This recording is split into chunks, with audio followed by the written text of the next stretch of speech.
അത് ഒരു real estate ബിസിനസ്സിന് ഉപകാരപ്പെടും എന്ന് മനസ്സിലാക്കിക്കൊണ്ടാണ് ഇപ്പോൾ ചിലർ ഇതിന് ഇറങ്ങി പുറപ്പെട്ടിട്ടുള്ളത്. വിമാനത്താവളത്തിന് ഇതിനേക്കാൾ സൗകര്യപ്രദമായ സ്ഥലം ഈ ജില്ലയിലുണ്ട്, പലയിടത്തുമുണ്ട്.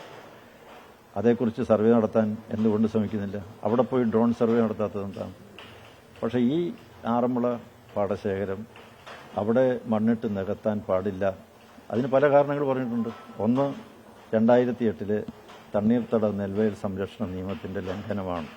ഒരു കാരണവശാലും ഈ പാടശേഖരം മണ്ണിട്ട് നികത്താൻ നിയമം അനുവദിക്കുന്നില്ല. അതാണ് ഒരു കാരണം. ഏബ്രഹാം കലവണ്ണിൽ ഈ പറയുന്ന ഭൂപ്രദേശം മിച്ചഭൂമിയാണ് എന്ന് കണ്ടെത്തി ലാൻഡ് ബോർഡ് ഉത്തരവ് പുറപ്പെടുവിച്ചിട്ടുള്ളതാണ്.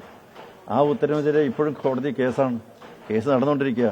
അടുത്ത മാസം 17-ാം തീയതി കേസ് പോസ്റ്റ് ചെയ്തിരിക്കുകയാണ്.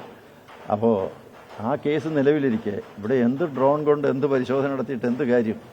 അപ്പോൾ അദ്ദേഹത്തിന് വേറെ പല ഉദ്ദേശങ്ങളുണ്ടാവാം, ആരുടെയെങ്കിലുമൊക്കെ പിന്തുണ ലഭിച്ചിട്ടുണ്ടാകാം. അതിൻ്റെയൊക്കെ പിന്നിൽ ഒട്ടേറെ ദുരൂഹതകളുണ്ട്. തീർച്ചയായിട്ടും. കാരണം നമ്മൾ നിലപാട് മാറ്റാൻ നോക്കിയല്ലോ. സൗകര്യം പോലെ മാറ്റുന്ന നിലപാട്, നിറം മാറ്റുന്ന നിലപാടുകളും കാഴ്ചപ്പാടുകളുമല്ല. ഒരു നിലപാടെടുത്താൽ ആ നിലപാട് തന്നെയാണ്. അത് റിയൽ ബിസിനസ്സാണ്.